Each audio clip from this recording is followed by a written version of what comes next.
And I think back then it was like I was finding success, and then things got easier. And then you continue to find success, and you continue to find things easier, and continue to find success, and then it gets even easier.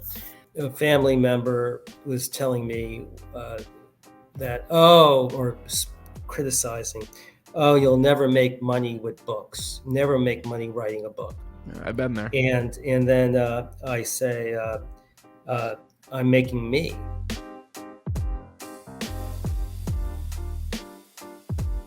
Welcome to the Be Better broadcast. Today, we are talking about your hidden superpower, something you might not have thought about as actually being a superpower in your life. And that hidden superpower is crankiness, and what our guest today calls the art of crankiness. He's created a giant part of his life around this concept of crankiness.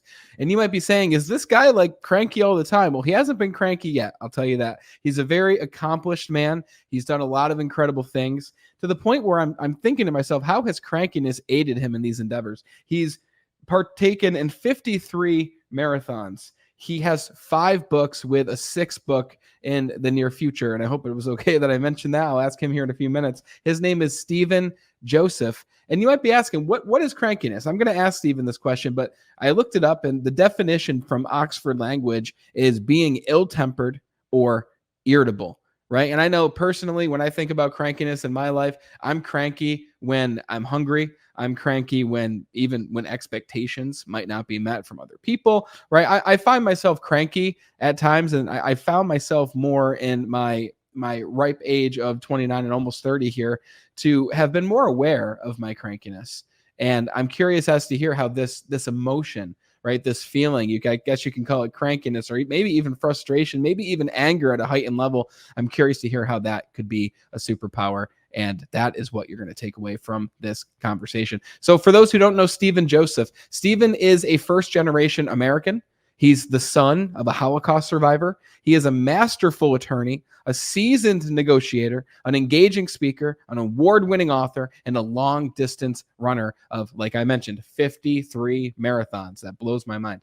Despite his extensive life experience, Steve remains wise enough to acknowledge that he hasn't figured everything out, except perhaps for the art of effective crankiness. His latest book, titled Cranky Superpowers, The Life Lessons Learned from the Common Crankosaurus Chronicles, delivers more of his signature wisdom as he continues to explore and celebrate the cranky corners of life.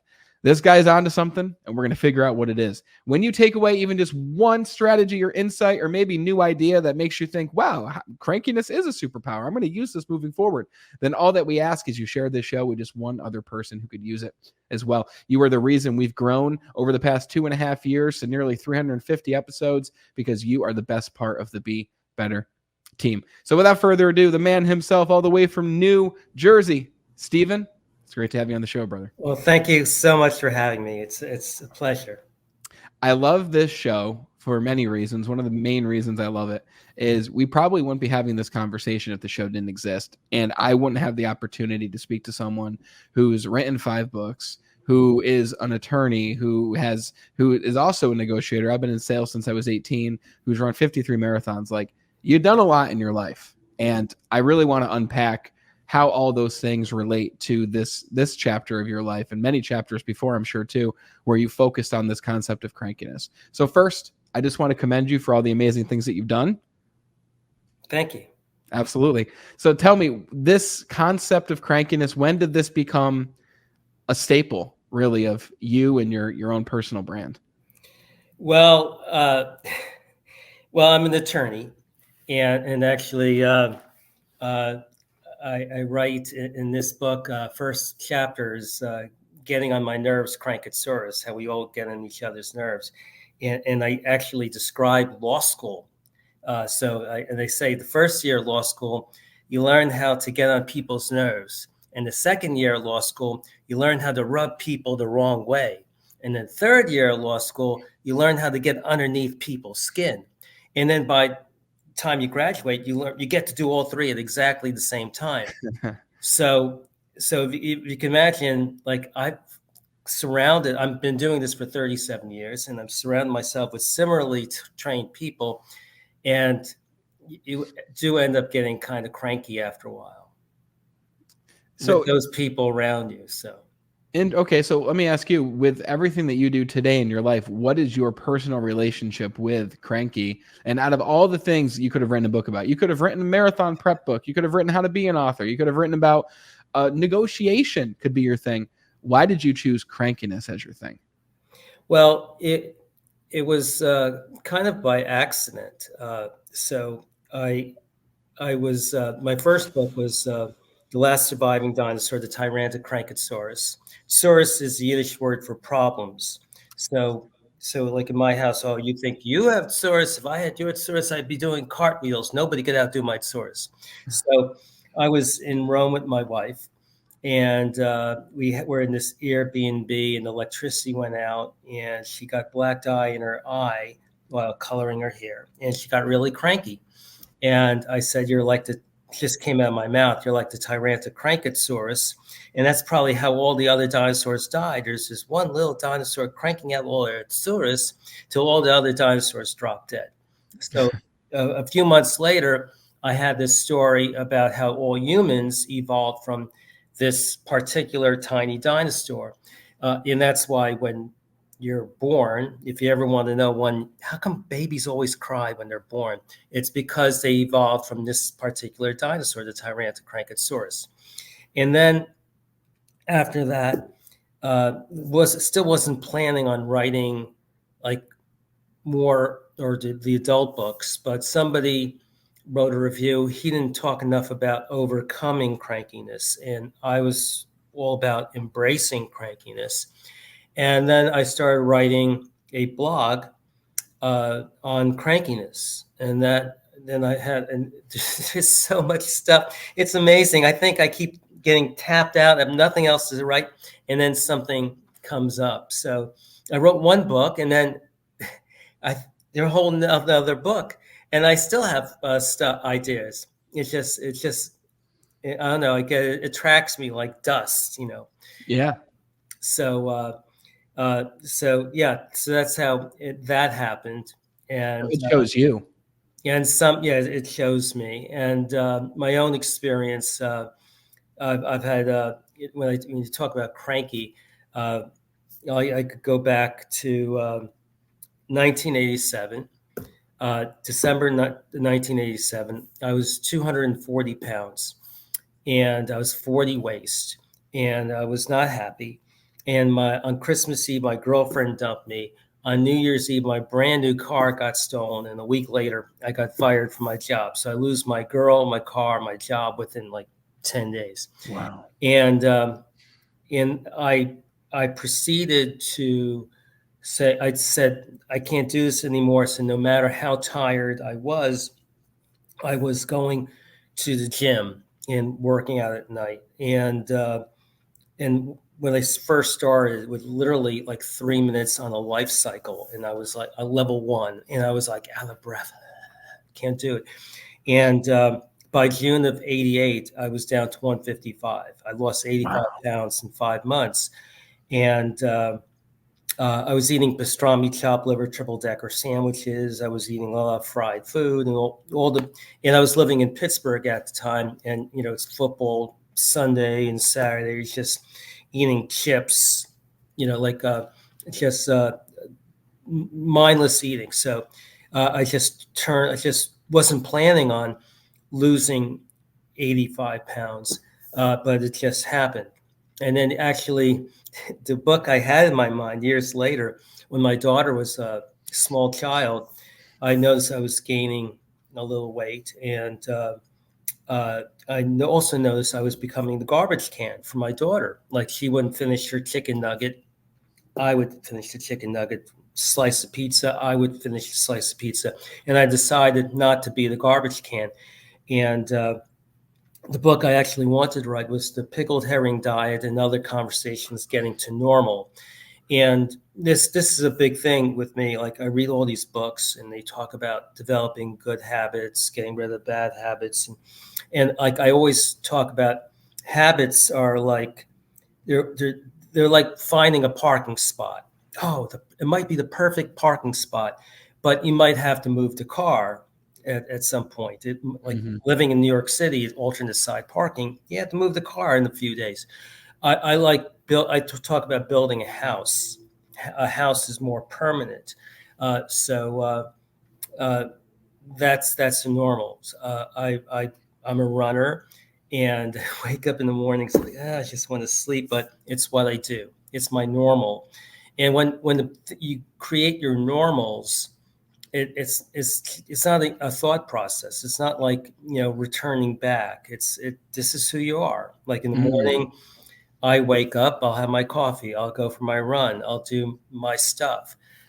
Those are my normals. And even when I lost 85 pounds, uh, the first thing I did was find old normals that might have been healthier than the ones I were living at the time. So just for example, I was eating a pastrami chop. I love pastrami chop liver triple decker sandwiches, but when I was a kid, I had a tuna fish sandwich.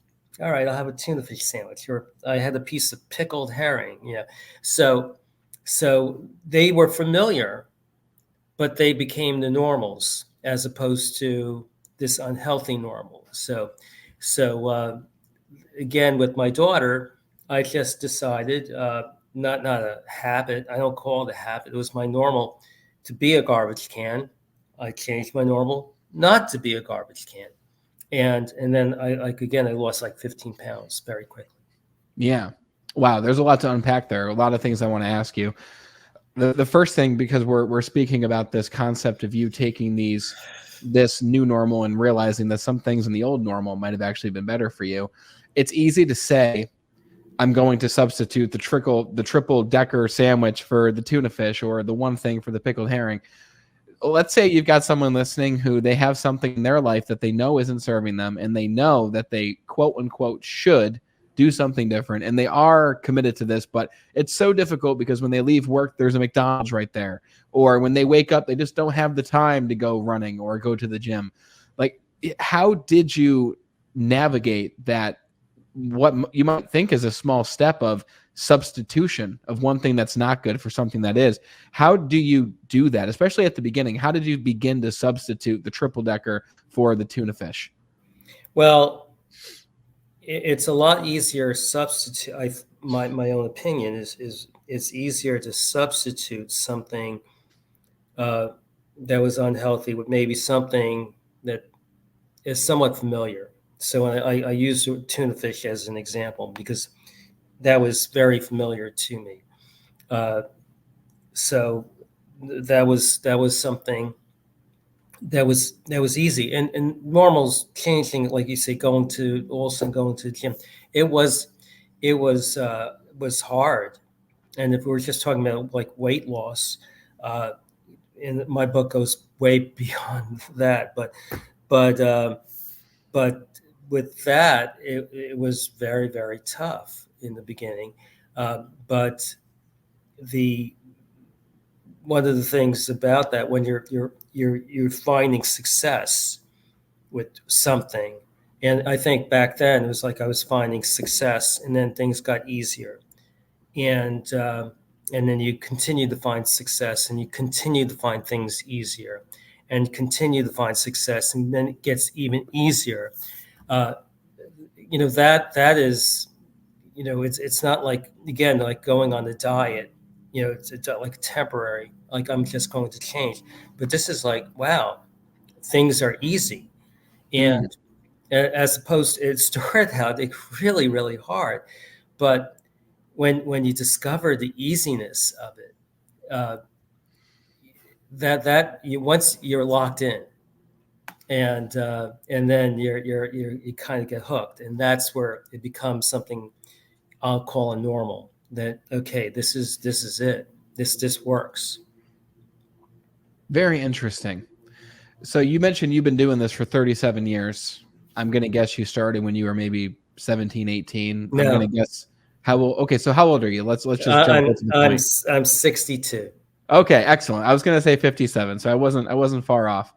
So how often does your normal change? And let's say between 50 to 62, like how often does your normal change, or is your life and your habits and everything else, are you very structured at this point, or do you find yourself creating new normals even now?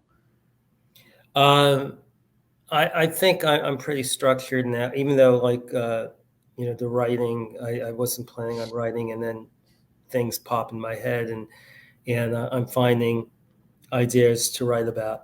Uh, so so that might be a kind of a new normal, but I do find it like now it's kind of structured.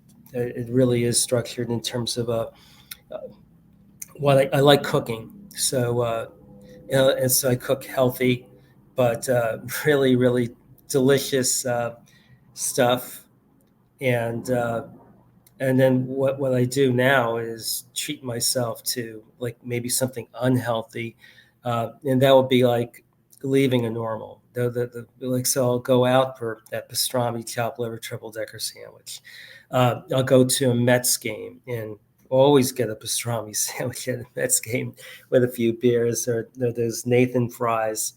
So those will be like my departure from normals, but I do believe that I have to stick to what kind of has been working for me.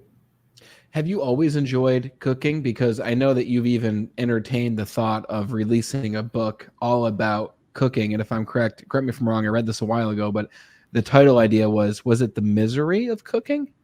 No, no, no, no, What no, was it? no. So no, uh, I probably could write a cooking book, but in my book. Actually, there's a chapter, Crankosaurus Cooking Class, and and in my first grown-up guide to effective crankiness, I talk about the climb up to that 240 and the climb down.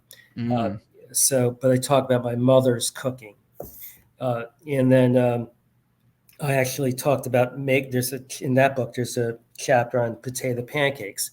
In this book, I talk about making a roast chicken, making this coconut shellfish soup with Wow. curry, roasted vegetables, and really things that are easy. And then I I kid around that there's no such book as a misery of cooking. Oh. It's creating stuff. And something things are simple. They're really good ingredients and delicious. And I roast a lot of vegetables. So there's different colors on the plate. Mm. Uh, I love my Friday night. I actually will go out to the Hackensack Giant Farm Market, and they have a really good fresh fish. And I'll get like 3 pounds of the wild king salmon. Mm. Um, I'll also get branzinos, whole branzinos filleted, go head off, skin on, debone, whatever. And I'll actually make on the stove branzino, and then I roast my salmon. And so you come over Friday nights, you're invited. You'll have like branzino if you like fish, I love fish. branzino, the most amazing salmon, and a plate of beautiful vegetables. And again, it's healthy. Uh, and and I look at that, and if I have a cranky day, it kind of dissolves because what I create, I talk about in my book, uh, which I think is really blows me away when I think about it. So I talk about this rabbi asking kids in class, what do we want to get out of life? And the kids said pleasure. And the rabbi said, right, that's right, exactly, want pleasure. And then he goes, what is the opposite of pleasure? And kids would say pain. And he goes, no, that's not it. He said the opposite of pleasure is comfort. So, if you're comfortable, you just stay in bed, you never get out of bed, just like, and you don't get accomplish anything. And the real pleasure in life is and this is really what Cranky Superpowers is all about. Uh, Finding something that you struggle, Mm-hmm. and then you reach something that you didn't think you could accomplish, and that could be like, again, it's not comfortable to give birth, but you created this person and you brought into the world. Michael Jordan is like, MVP. I mean, he had to uh, put in the work. The pleasure of reaching that top, he didn't get there by sleeping in, that sort of thing. So that is like really the essence of Cranky Superpowers. Okay, cool. I want to dive into that, and I want to just touch on a couple more things when it comes to this cooking concept. And for those listening, you might be like, Brandon, why do you keep asking questions on cooking? Well, I found several people in my life who love to cook, and they keep telling me, Brandon, once you start cooking, you're the type of person who you're going to take it all the way. You're going to really enjoy it. And you just mentioned this concept of, okay, well, what's the opposite of pleasure? Comfort, right? Not pain, but comfort. So finding that thing that's challenging to you. Cooking is challenging for me. Okay, I Mm. don't cook, hardly ever cook. My wife cooks sometimes. So neither of us are the most proficient when it comes to cooking. We're eating out and we're doing things like that, right? Which isn't the most healthy, but it's also very, very expensive, right? But it's just Yes. something we've always done. So a question for you, two questions. First one is, when were you turned on to cooking? You said your mother cooked all the time, but when did you start to really incorporate cooking, or have you always cooked from an early age? Uh, my mother would make the most amazing stuff. Yeah, it's just everything was so delicious. Uh, and Unfortunately, or fortunately, because I grew up in a house that I always had really, really delicious food, uh, crazy delicious food, uh, Mm, and nothing fancy either. Was just really, really tasted good. So uh, when you get into that sort of thing, and then you leave the house, you're going to want to keep eating delicious food. So yeah. that inspired me. And then I had my mother. If I had a question uh, on how to make things, uh, she would tell me. There's some my parents passed away, but so there's still a couple things I wish I could have learned. Uh, but I'll make the best potato pancakes in the world, Hmm. or cheese balinces. And, this is treats. This is not like my daily kind of thing, because I don't want to. If you keep eating those potato pancakes with oil, I'll start You'll looking become like a one. potato. Yes.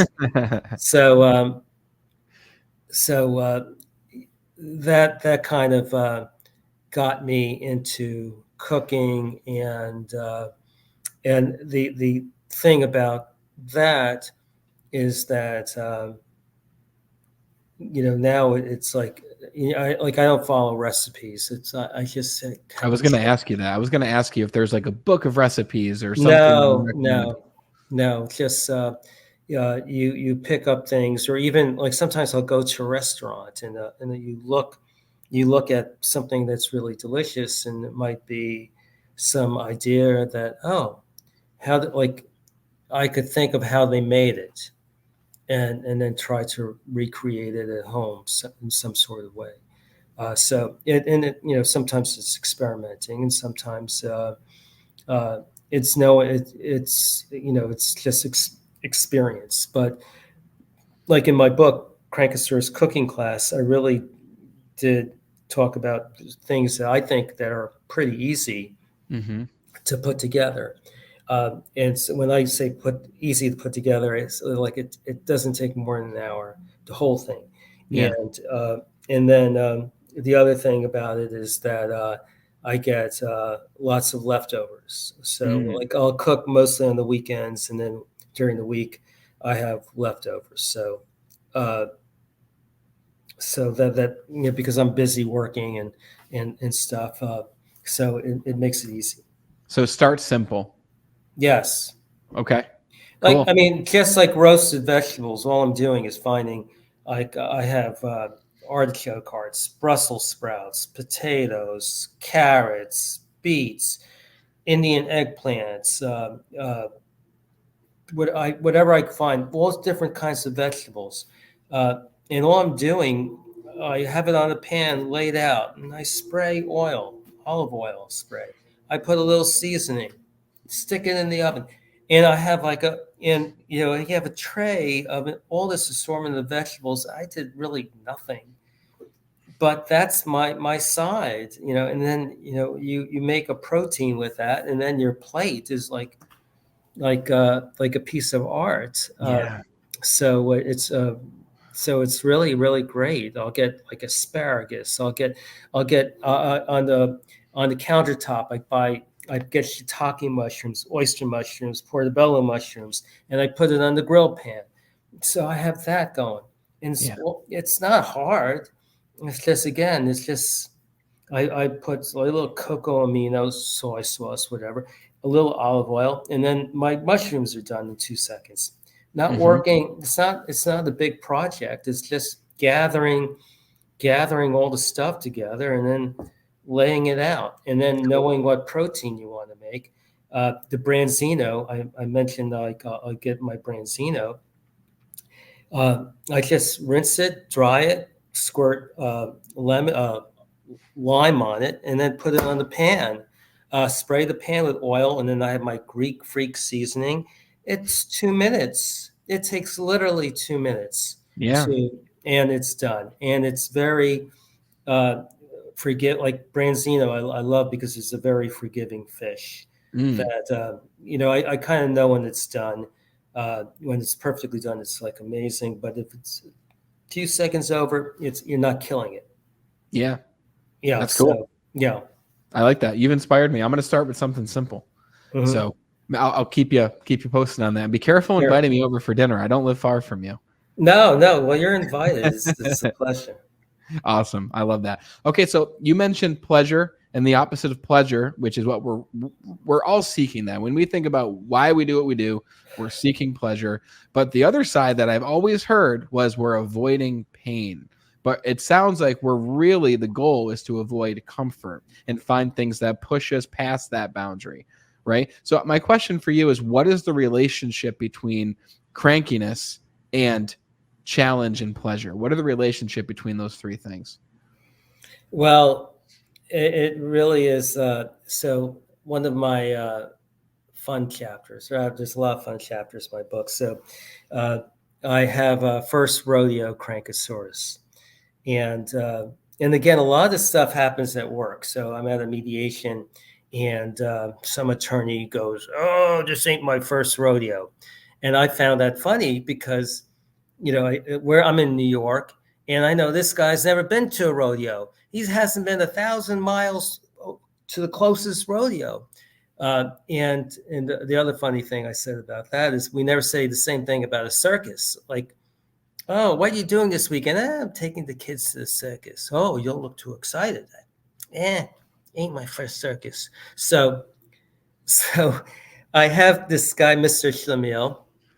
Mr. Schlemiel, uh, yeah, he's kind of like a putz, but he buys a chicken farm, had no chickens, so it's a chickenless chicken farm. The chickens all cross the road to get to the other side.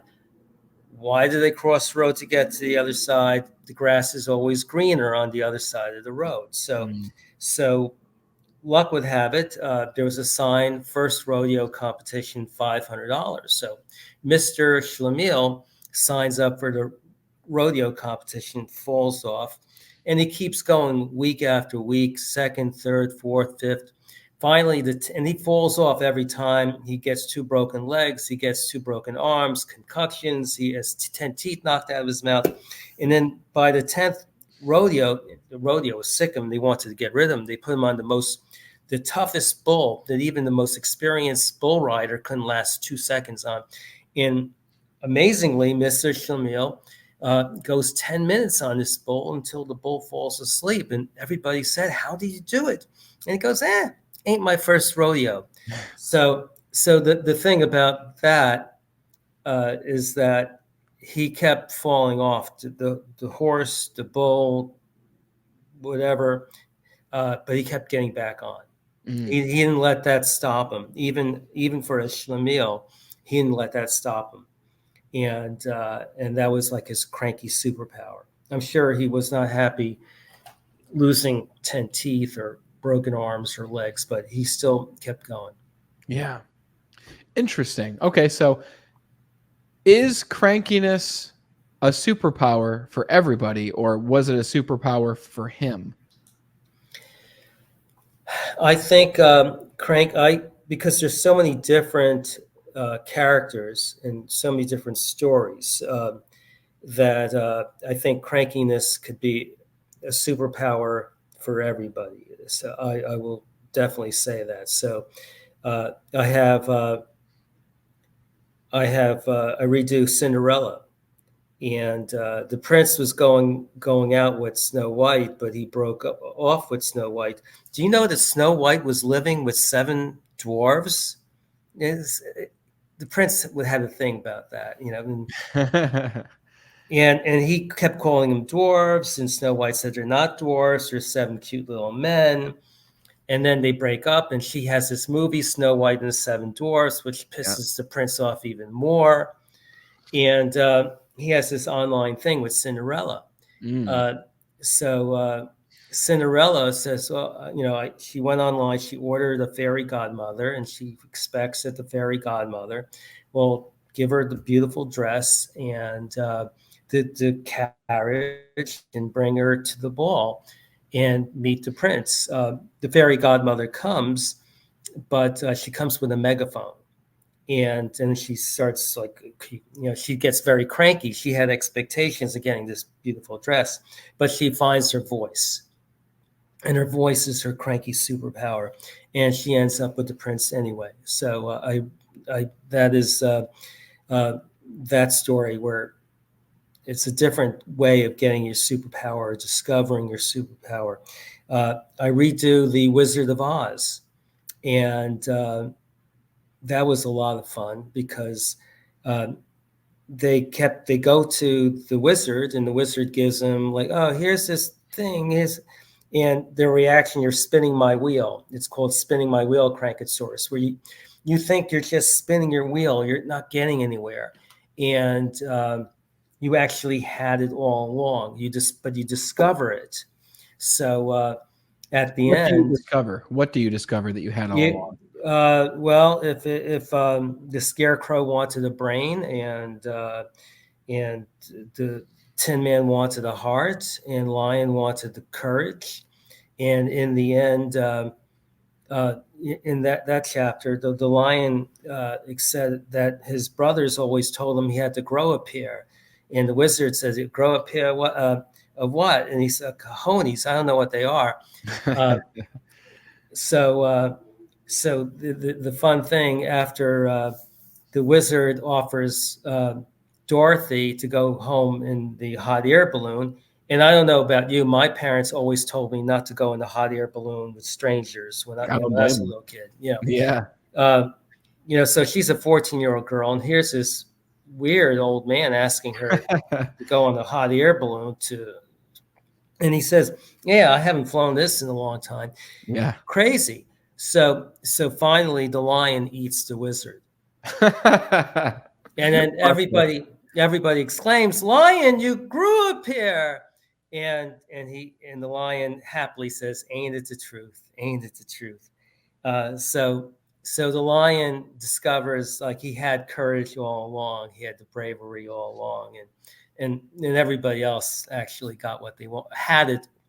They had it all along, but then they discovered that they had it all along. So that again, you think you're spinning your wheel and Mhm. getting nowhere when you may already be there. Or Wow.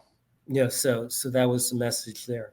So it sounds to me at the same time, this concept of crankiness is very crucial to be aware of the crankiness that is there. And when I say that, it sounds like the superpower is also persistence at the same time.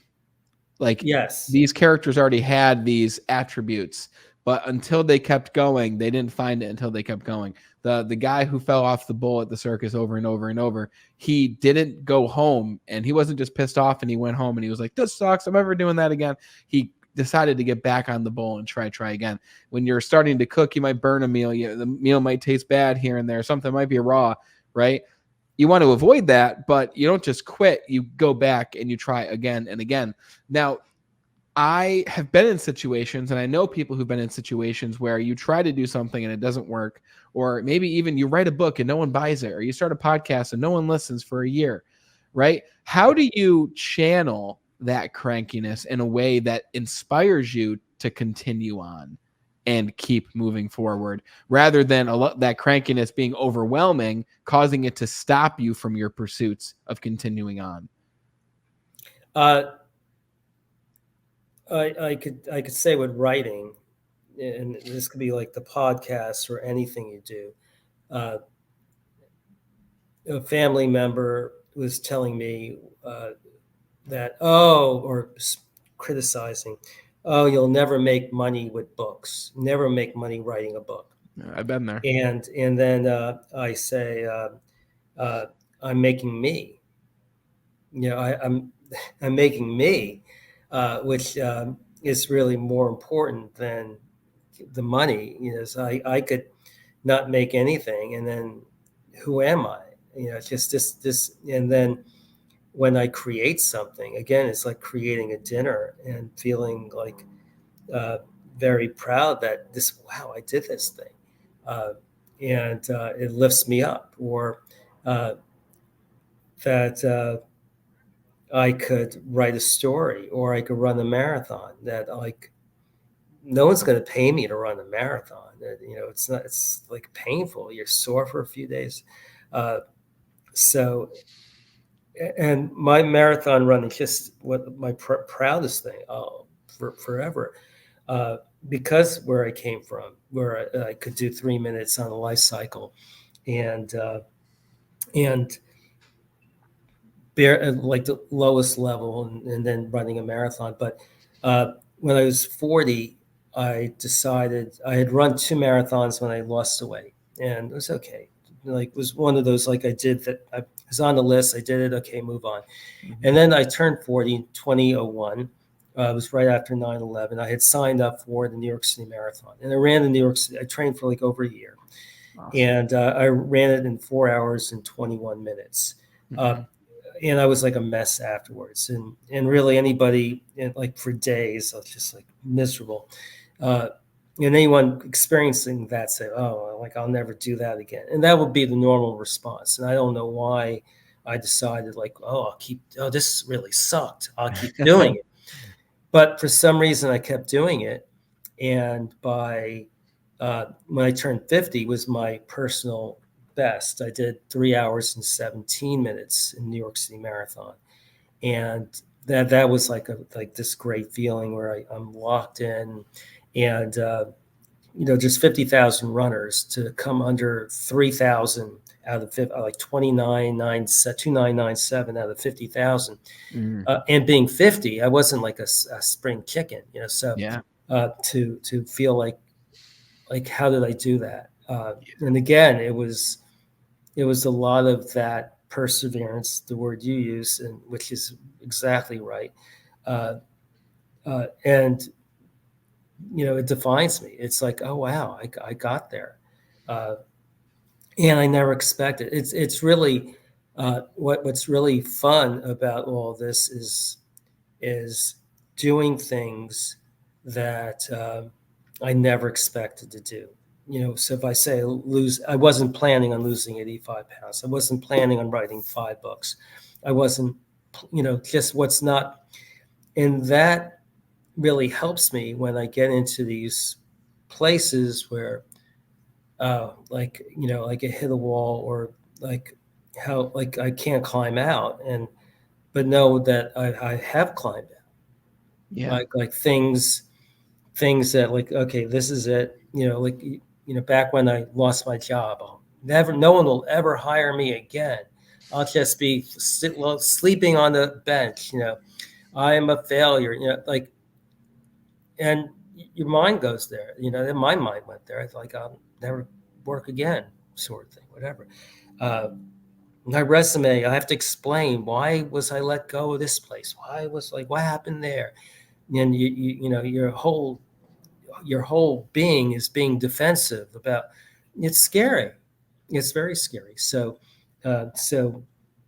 overcoming that and knowing that uh, persevering, keep pushing, keep finding a way, and then once you do all that, there's so much gratitude. It's like Mhm. you feel like someone likes me, up there. It's just even though like uh, I did a lot of work, but it's almost like this partnership with some other being that I'm going to do a lot of work, but I'm getting something for all that work. Uh, I'm getting like some reward for it, and it's like unimaginable. Yeah. It really is something that when you get there, uh, it's a good feeling. Yeah. That's great. One of the main threads on this show amongst over 300 people I've talked to, very successful in their own right in their own respective industries, is so many of them say to do hard things. And they say it in their own words, but they say there's something beautiful when you do something that's difficult, something that's challenging, something that pushes you. And when I look at these people, they do hard things when it comes to their body. They do hard things when it comes to their careers and their business. And you, I mean, are you still a full-time practicing lawyer at this time? Yes, yes. Okay. So be working rest of the day at my day job after this. Yeah, and here you are right now, here when you could be doing other things, right? And I'm sure you're going to train your body at some point today. You're going to have something to do with your books or your business. Like your life is very full and you choose that by design, right? And someone might see that like old Brandon might see that and be like, "Well, why would you do all that? You already got a job. You're already successful in your own right."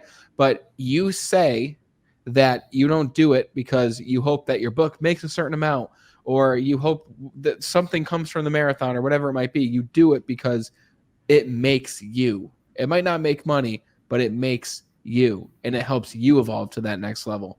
And it's so funny because I started the podcast because I love speaking with very interesting people.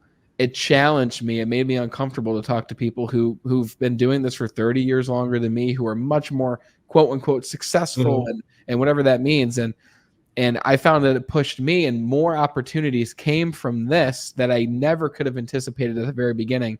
So like you said, immense gratitude of looking around and saying, wow, someone or something must really like me, right? It's because the more difficult things you do, the more of that you attract to yourself, the more of the beautiful things that you attract and the greater the person that you become.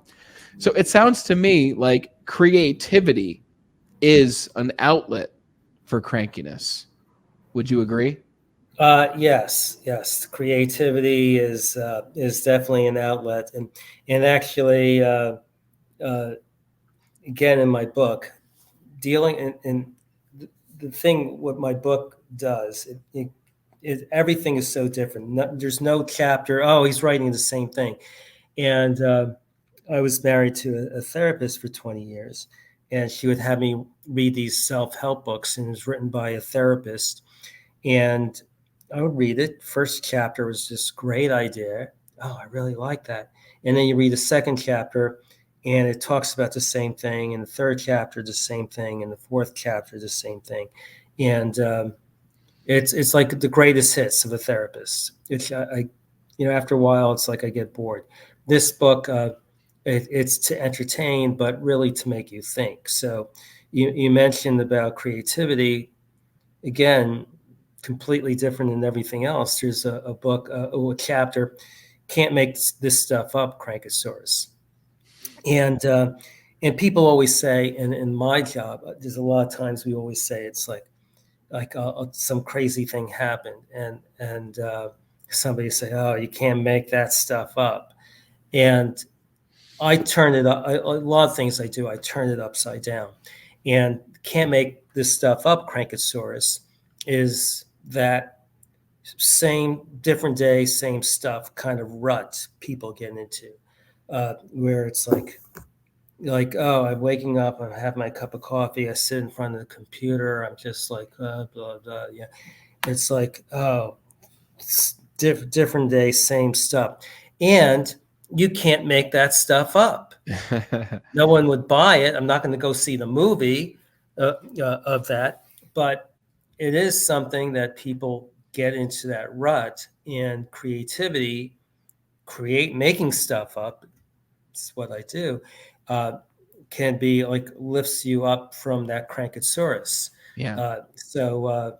I had it was right. I wrote that chapter right around the time that Jeff Bezos went up in his spaceship. So I had the characters. They both work for Amazon, and the husband delivers the boxes. The wife packs. No, it's the other way around. The husband packs the boxes. The wife delivers the boxes.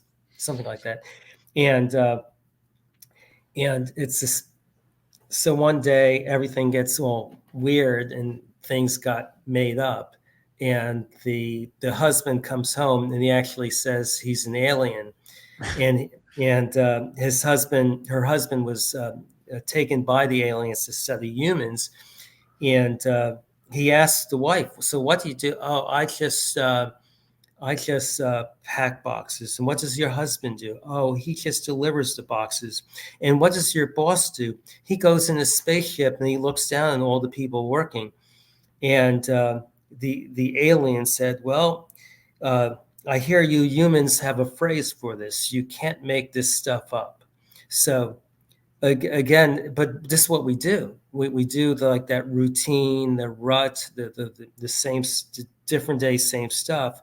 And yes, our creativity could be our superpower and get us. And again, it's that cranky, like you wake up one day and I'm doing the same thing every day. Mm-hmm. Where it is, you can't make that stuff up, and you do need to make stuff up Yeah. to get you out of it. Yeah.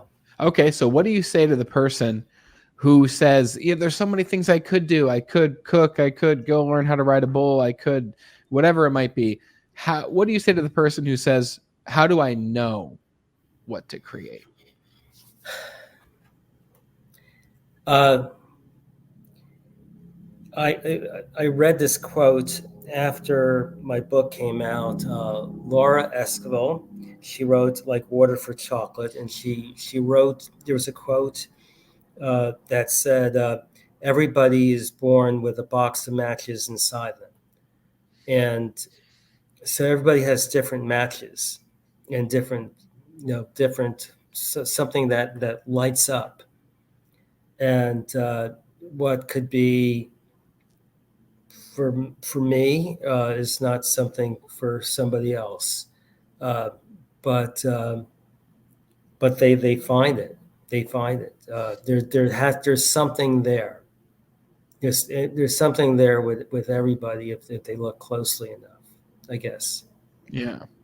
Look closely at your past experiences, look closely at what you found that you enjoy doing. Especially maybe even for someone in their teens who's like, I've got all this angst, I've got this crankiness, I've got this energy, but I don't know of an outlet to express it. Like, how do you translate this concept of crankiness to a concept Or that, find like things you can't stand, things that like, oh, I can't stand this. I can't stand, like, yes, do like, hey, you know what? I enjoyed uh, sitting around all day drinking beer, eating potato chips, pizza, just sit like numb in front of a TV for like 7 hours watching football on Mhm. Sunday. And Pittsburgh, college football Saturday. So it's like 2 days of that. Uh, I enjoy that. It's not like necessarily what you enjoy, but it's also sometimes the things you enjoy. It's the things that, with that, it's like you can't stand. So again, it's a combination. It's not it's a or something you didn't know. I didn't. It wasn't. It wasn't. Again, it's not what you. Like writing a book. I didn't intend to write a book. I didn't say, I'm going to write a book. It just, I wasn't planning on it, and it happened. I wasn't planning on losing 85 pounds. I wasn't in, like it's what's the amazing thing is not like, oh, I want to go there, and then you go there. It's, you have no idea where you're going, but because you have a certain mindset, you ended up at a place that you had no idea you could even end up at. Wow. So so it's really, it's not having the goal. It's just having the, just the mindset that I'm going to, like, find a new normal. That's what I've said. Not a habit. It's like, okay, I'm gonna find a new normal, see what happens.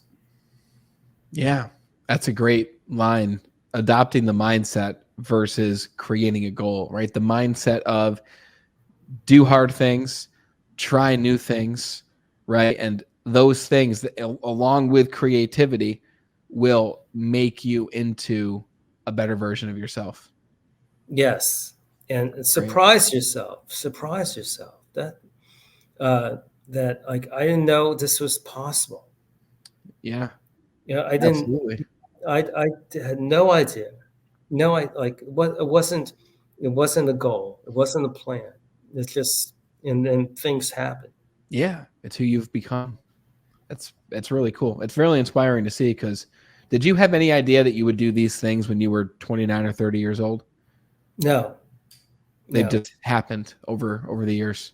And just another thing. So writing, I have done, like legally, and then, like, and I did have a mentor even back then, that at least triggered some writing stuff. And I've written on negotiation and litigation management was what I do.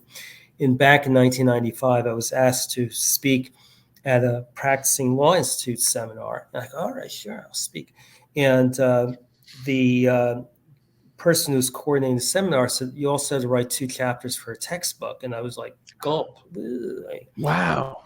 And but then he just said one thing. He goes, if you ever want to be an expert about anything, write about it.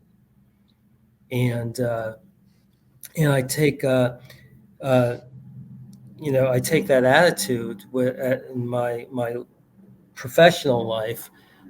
When I have a case, I want to be the expert about a case. Uh, when I'm taking on a negotiation, I have ways of what I do where I get to think about it, and then I write it down. And again, it's becoming the expert. That's So very interesting, that way of looking at it. Write about it. That makes you an expert at something, not become the expert and then write about something. And I'm sure both of those things go hand in hand. Like you weren't an amateur writing 2 chapters. You were invited to speak at this event. And yes, but that is really reassuring for the person who says, I don't know if I'm ready. Well, start writing about it because you know the quote, you learn something better once you teach someone else about it. And the act of writing will help you to organize those thoughts in a way that make you better at that specific craft at the same time. yeah. So I'm planning to write a book about this murder in France, and there's this trial consultant friend in New York that she has to go help this person in France, but she doesn't know the culture. She doesn't know the legal system. And me, as the author, I don't know it either. So, but this becomes a story that, like, wow, I just really want to know what happens. Yeah. And I want to write the story because I want to know, I want to find out what happens. Wow. So again, I'm not an expert. I'm admittedly completely ignorant, and and um, and it's coming from the point of complete ignorance that is, the mindset. If you want to be an expert, write about it. Well, I have to I have to figure things out and write about it. But again, it's coming from a complete state of ignorance, and that's exciting. That's exciting to me. that I could That's do a that. great motto for life too. Just you don't know the end of the story, but you just start writing the story, and the next chapter will reveal itself, and the next chapter Yes. will reveal itself. That's amazing. There's so many things I want to ask you, but I want to ask you about your most recent book. And for those listening, there's links in the description to Stephen's most recent book as well as his others with his website. But your most recent book is called Cranky Superpowers: Life Lessons Learned from the Common Crankosaurus Chronicles. So with this recent book of yours, what were you looking to achieve when writing the Cranky Superpowers? Uh, I wanted to, well, a couple things. One reviewer in my first book, I'm really happy with the first book. It was well reviewed. Loved the book, but there was one criticism. Somebody said, "Well, there's times he pushed funny," and I knew exactly what that meant. Where sometimes he's just funny, and then you're pushing funny too hard. You're like, Mm. it said that comedy want you to laugh, and you're trying too hard. And so this book, I wanted to be his way more hysterical. People said that reading it, it's like going to watching a stand-up comic, uh, Wow. where it's like sit down stand-up comedy. So I wanted that to be funny, uh, hysterically funny, that you're laughing out loud. And I think this book, I'll guarantee you read it, it's impossible go from the first page to last page without laughing out loud at least 5, 6, 7 times. Laugh, not just giggling, laughing out loud. It's very funny. And then the other thing is that when I write, it has to be about something. It's like really, really a serious thing. Uh, so so it has to be ridiculous and incredibly serious at the same time. So just like example, and it's exciting when the light bulb goes off in your head. Uh, so I have this interview. Mr. Spock interviews with Captain Kirk because he wants the job of a first officer, and I start out, and I take I take like real life things where with the classified documents. I said, like, I actually found these classified documents at like a yard sale, so from the 60s, and it turns out that Star Trek, it wasn't made up, it's all true. So I made that. So it was really interesting. This was this interview between Mr. Spock and Captain Kirk, and Captain Kirk asks Mr. Spock, can you give me your word that you'll be loyal and trustworthy and devoted to the Federation? And Mr. Spock says, I will be loyal, I will be trustworthy, but I can't give you my word. And Captain Kirk gets frustrated. He goes, I've interviewed 20 people, and they all will give me their word that they will be trustworthy and loyal. And Mr. Spock then explains that in the history of the planet Vulcan, there was a leader who would always give his word. Every year, he would give his word, and one of the things he did was he would give his word that, like, we will invade the planet Romulus, because the Romulans just look like Vulcans. And it's like kind of like a parallel to Russia and Ukraine. So, and they'll greet us as liberators, and every year he would give his word. And the funny thing I did with that, if you keep giving your word, at some point he couldn't communicate anymore. He was he had no words left to give. He gave them all away. So I talk about how it's important to keep your word. And like they Mm. made the elders of the planet Vulcan found out about the keeping your word.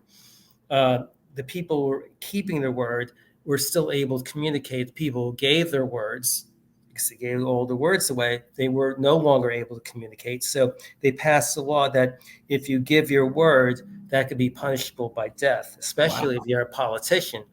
So so giving so by keeping your word, Hmm. uh, how like that was like, they made peace, and that was their superpower, that sort of thing. Yeah. So again, it's really ridiculous, and but it really has this serious sort of thing. Keep it like, and you think about, yeah, keeping your word is, it's really, really important. And if people just kept their word, as opposed to just giving their word, what different place we would be at. So, Yeah. uh, so I keep doing that sort of thing. I do uh, the story of the Jewish people leaving Egypt to go to the land of milk and honey, and it was this brochure. It says, "Please be forewarned. While we hope for the best, we will only have prepared for the worst." So of course, like so for example, to get to the Red Sea, where's the cruise ship? I only signed up for this for the cruise ship. I heard your great great great grand uncle Noah had this big ship and he even had a zoo on it. And and so every refrain is like, well, Moses would go, well, we hope for the best, we only prepared for the worst. And again, the point there is, they discovered by preparing for the best as opposed for hoping for the best, that was like their cranky superpower. So Mm.